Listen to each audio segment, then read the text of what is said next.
meus amados. Sou o pastor Elias Ribeiro e nós iremos tratar da lição de número 3. Iremos falar sobre a lição de número 3, cujo título é Os Cuidados com a Família e o Ministério Cristão. Essa lição da escola dominical, ela tem uma importância muito grande em razão de nós sabermos que a família é um projeto de Deus. E a verdade aplicada dessa lição, ela já traz todo um direcionamento do que nós iremos falar. Ela diz assim: o trabalho cristão não pode ferir os valores da família. A mulher ou homem que deixa sua casa em desordem e sai fazendo a obra de Deus, não colherá os frutos da edificação. Então nós já vimos, o decorrer da lição vai sempre comparar. Às vezes nós temos uma dedicação muito definitiva, muito conclusiva, muito firme na obra e nas causas do Senhor e esquecermos a nossa família. E a lição chama atenção para isso. E também nós vimos, bem destacada essa lição, nós iremos falar sobre isso nos textos de referência, que diz assim, ele está em 1 Timóteo capítulo 3, do versículo 1 ao versículo de número 7. 1 Timóteo 3, 1 ao versículo de número 7. Esta é uma palavra fiel. Se alguém deseja o episcopado, excelente obra deseja. Convém, pois, que o bispo seja irrepreensível, marido de uma mulher, vigilante, sóbrio, honesto, hospitaleiro e apto para ensinar, não dado ao vinho, não espancador, não cobiçoso de torpe ganância, mas moderado, não contencioso, não avarento. Chama atenção para o versículo de número 4, que diz assim: que governe bem a sua própria casa, tendo seus filhos em sugestão. Aí ele coloca uma vírgula e continua, com toda a modéstia. Olha o versículo de número 5. Porque se alguém não sabe governar a sua própria casa, terá cuidado da igreja de Deus, não neófito, para que, ensoberbecendo-se, não caia na condenação do diabo. Convém também que tenha bom testemunho dos que estão de fora, para que não caia em afronta e no laço do diabo. Os principais objetivos dessa lição, que foram distribuídos em 3 tópicos, são os seguintes: mostrar que não podemos deixar que as pequenas coisas destruam as nossas realizações no casamento. 2. Deixar claro as responsabilidades dos cônjuges. E 3, ressaltar os cuidados no ministério cristão. Esses são os objetivos, os quais foram distribuídos, no tópico 1, os cuidados com a família, no tópico 2, as considerações na vida dos filhos, e em 3, cuidados com o ministério cristão. Nota-se que o comentarista, ele tratou como prioridade cuidar, chamar a atenção do leitor, chamar a atenção dos estudiosos, dos professores, para os cuidados com a família. E nesse cuidado com a família ele distribuiu: marido deve ser assim, deve agir assim, conforme a palavra de Deus, as mulheres devem ser assim, os maridos devem entender as suas mulheres, porque elas são assim, as esposas são assim, E depois ele trata dos filhos, porque a família envolve pai, mãe, os filhos. E por último, ele não tratou isso primeiro. Por último, que ele tratou cuidados com o ministério cristão. Sempre nota-se que desse texto que nós lemos, 1 Timóteo capítulo 3, versículo 1 ao versículo 7, ele norteou toda a lição com base nesse versículo 5. Porque se alguém não sabe governar sua própria casa, terá cuidado da igreja de Deus? Então vamos ao tópico de número 1. Cuidados com a família. O cristão casado, ele deve desenvolver um papel fundamental diante de Deus como instrumento de honra para conduzir a família constituída ao ideal planejado por ele. Ou seja, Deus planejou e instituiu a família. É um projeto de Deus a família. E o líder, o sacerdote, o cabeça do lar é o pai, é o esposo, é o marido. É ele, é sob ele que estão debaixo dele que estão todas as diretrizes. A esposa espera a atitude dele, os filhos esperam o agir dele, sempre norteado e à luz da palavra de Deus, que é quem vai direcionar esse lar, essa família para o bom propósito, o qual Deus designou através da sua palavra. Há responsabilidades, o comentarista fala sobre isso, há responsabilidades que devem ser repartidas entre os cônjuges. Por exemplo, liderança, para com os filhos e a sociedade e o cultivo do amor entre ambos. Sem dúvida, o mais importante deste é o amor. O amor, o casamento, a família, os filhos, a esposa deve perceber dentro do lar o amor de Deus, o amor do pai, o amor da mãe, o amor dos filhos para com os pais, dentro desse lar, dentro da família. Se não houver amor, de nada vai adiantar. Ou seja, de tudo isso, a honra, conduzir a família, constituir o ideal planejado por ele, as responsabilidades ao ser repartidas, deve o casal saber direcionar, a esposa saber até onde ela deve ir e o que ela deve fazer. O pai, o esposo, o marido deve saber muito bem, no contexto da família, qual o seu papel, qual o seu papel dentro do lar. O papel de ser o líder, o papel de conduzir, o papel de ser o cabeça do lar e da família. O filho saber que dentro do lar ele tem um pai, saber que dentro do lar o pai tem suas responsabilidades e os filhos saber bem sobre isso. E a mãe da mesma forma, entender e compreender qual a sua função dentro do lar. E aí o comentarista conclui assim esse item de número 1 na introdução. Sem dúvida, o mais importante destes é o amor. As responsabilidades do marido. Nas Escrituras sempre há exemplos do que o homem sempre foi protetor, provedor e líder da família. O comentarista dá um exemplo muito interessante e muito oportuno sobre a vida de Josué, quando ele tomou a decisão. Ele fala assim: porém, se vos parece mal aos vossos olhos servir ao Senhor, escolhei hoje a quem servais. Se aos deuses que serviram os vossos pais, que estavam da além do rio, ou os deuses dos amorreus, em cuja terra habitais.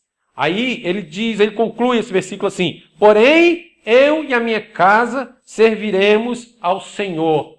Aqui não é uma sugestão para a nação. Josué ele não joga palavras ao vento. Ele deixa bem claro a opção do povo. Se vocês quiserem optar a servir outros deuses ou os deuses dos vossos pais, da além do rio, lá em casa, Josué fala isso, lá em casa, eu já tomei a decisão. Ele não falou, nós fizemos uma reunião, conversei eu, meus filhos, conversei com a minha esposa. Ele fala assim, porém, eu e a minha casa serviremos ao Senhor. Ele assumiu para si a responsabilidade da casa. Ele assumiu para si a responsabilidade do lar. Ele sabia que ele tinha que tomar uma decisão e que aquela decisão, por ele ser um líder de uma nação, ele sabia que aquela decisão poderia influenciar outras decisões e que poderiam seguir a mesma decisão que ele tomou. Ele deu a opção, mas no momento em que ele dá a opção, para a nação, e ele deixa clara a decisão que ele tomou em relação à sua atitude e a sua decisão na família, é que poderia influenciar toda a nação. Da mesma forma, a esposa tem suas responsabilidades, né? Ela deve submeter-se ao marido. A Escritura é bem clara em Efésios 5, 23 e 28. No entanto, não se deve, jamais o esposo deve confundir a submissão com autoritarismo masculino, né? É preciso entender que a diferença, né? Que nessa diferença de sexos, né? A mulher é sempre o vaso mais fraco, né? E ela precisa ser tratada de uma forma muito especial. E a mulher, por ela ser submissa, não devemos jamais confundir que o marido deve ser autoritário. O meu falar deve prevalecer sempre. Essa submissão é uma forma muito interessante, porque o inverso disso é que o marido deve amá-la de uma forma muito especial. Olha só o que o comentarista diz. É preciso entender que a diferença entre os sexos é real e natural. Não somente na área física, mas em outras áreas, como na área das emoções. Ele deixa bem claro isso. Não há razões para haver conflito de quem é superior e quem é inferior. O interessante é que quando a palavra de Deus fala e serão os dois uma só carne, cada um dentro do lar com as suas funções, né? Com o seu direcionamento, sabendo o que deve fazer, sabendo como fazer e sabendo, né? Como diz o comentarista, não somente uma só carne, mas um em tudo. O que falta a um, o outro completa. Ou seja, eu completo aquilo que falta à minha esposa. A minha esposa completa aquilo que falta em mim. Elas também, as mulheres, né, devem possuir outras qualificações, como ser sérias, confiáveis, não devem ser faladeiras. É interessante, né, que 1 Timóteo ele chama atenção para isso, que elas não devem ser faladeiras, mas sóbrias e fiéis em tudo. Há responsabilidades de ser exemplo. Não adianta nós falarmos tudo isso aqui, olha, o marido deve agir assim, olha, a esposa deve agir assim, os filhos devem aceitar assim, de alguma forma os filhos devem se submeter aos pais assim, honrar assim, né? E nós não sermos exemplos para isso. Nós devemos falar aquilo que fazemos em nosso lar. Vou repetir novamente o versículo de número 5 de 1 Timóteo, do capítulo 3. Porque se alguém não sabe governar sua própria casa, terá cuidado da igreja de Deus. Olha só, além de liderar, prover, proteger a sua família, o homem da casa precisa ser exemplo de sabedoria. O homem deve ser sábio, saber dialogar, saber dirimir conflitos, solucionar conflitos e de imediato solucionar isso. Não deixar o sol se pôr sobre qualquer eventual ira que possa ocorrer dentro do lar. Então, nós devemos, como esposo, deve a mulher como esposa, os filhos na sua capacitação de filho, né? Na sua função de filho, eles devem ser exemplo. Há um subsídio doutrinário interessante colocado pelo comentarista que diz assim: o marido tem que aprender que para ser esposo cristão é fundamental amar sem restrições, sem medida, assim como Cristo amou profundamente a igreja. O marido deve amar dando tudo o que puder de si mesmo para o bem-estar da esposa. Porque o exemplo do amor de Cristo, não apenas de palavras, mas de uma experiência viva de entrega para a humanidade. Assim deve ser o amor do marido.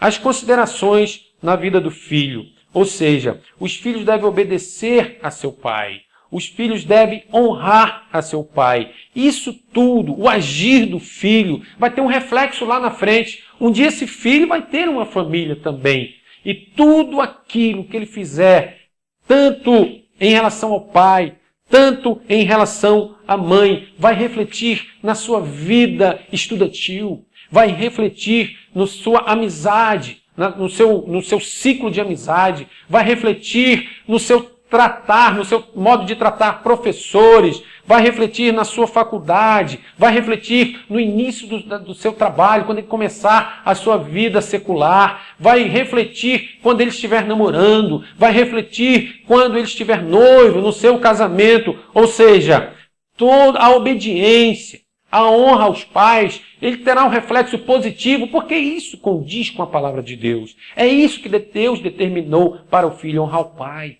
obedecer os pais, não é? É ser fiel aos pais, não é? Ou seja, deve os filhos agir desta forma para com os pais. Agora, o tópico de número 3 é de suma importância para essa lição, né? Cuidados com o ministério cristãos. Há muitos ministérios na igreja, mas a liderança é o de maior exigência. Quando nós falamos em ministério cristão, nós estamos falando em algo que automaticamente já predispõe à liderança. Ou seja, o líder é aquele que puxa, é aquele que deve ser exemplo, é aquele que, através do seu proceder, deve fazer o povo ser conduzido, deve levar alguém a algum objetivo, né? E quando nós falamos, primeiro, de cuidado com a família, é porque esta prioridade deve ser levada, acima de tudo, como um exemplo e como um aprendizado para nós líderes, para nós ministros, para nós que ministramos, para nós que fazemos parte do ministério. Porque se nós não tivermos liderança na nossa casa, nós não conseguiremos ser líder no ministério. Como nós podemos dar aquilo que nós temos? Como que nós podemos falar algo que nós não vivemos? Como que nós podemos ser exemplo do que nós não somos exemplo? É isso que o comentarista ele quer chamar a atenção. Liderança na casa de Deus deve ter um precedente importante.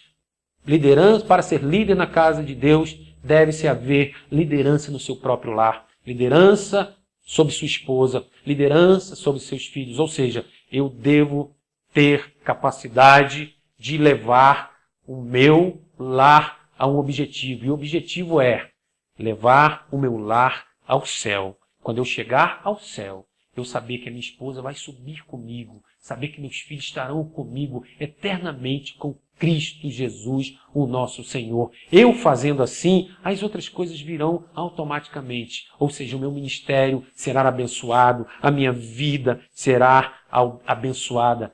A ponto de em 1 Timóteo dizer assim, que se alguém não cuida de seus familiares, negou a fé. Olha só, principalmente dos da família, é considerado pior do que o incrédulo. Aquele crente que não cuida dos seus familiares, negou a fé e é considerado pior do que os descrentes. Então, nós devemos ter muito cuidado, nós devemos ser exemplos. E se nós não estamos sendo exemplos em nosso lar, nós vamos fazer a lição leva a isso. A lição leva a isso. A nós termos um momento de reflexão. Analisarmos, estou cumprindo a palavra de Deus no que condiz ao trato com a minha esposa, ao tratamento com a minha esposa. Estou, à luz da palavra de Deus, cumprindo aquilo que Deus determinou para mim no trato com meus filhos, no agir com meus filhos. Esposa, você está sendo uma boa esposa? Está agindo com submissão? Marido, você está sendo autoritário ou você está amando a sua esposa? Filho, você está sendo obediente ou está honrando? Então, para concluir, a lição de hoje foi para confrontar e aproveitar a oportunidade de ministrar às famílias que, por falta de vigilância, têm abandonado o sacerdócio do lar. E se você abandonou o sacerdócio do lar, você não consegue exercer o ministério, você não consegue exercer o seu sacerdócio na igreja. Que Deus abençoe e que Deus vos guarde. Amém.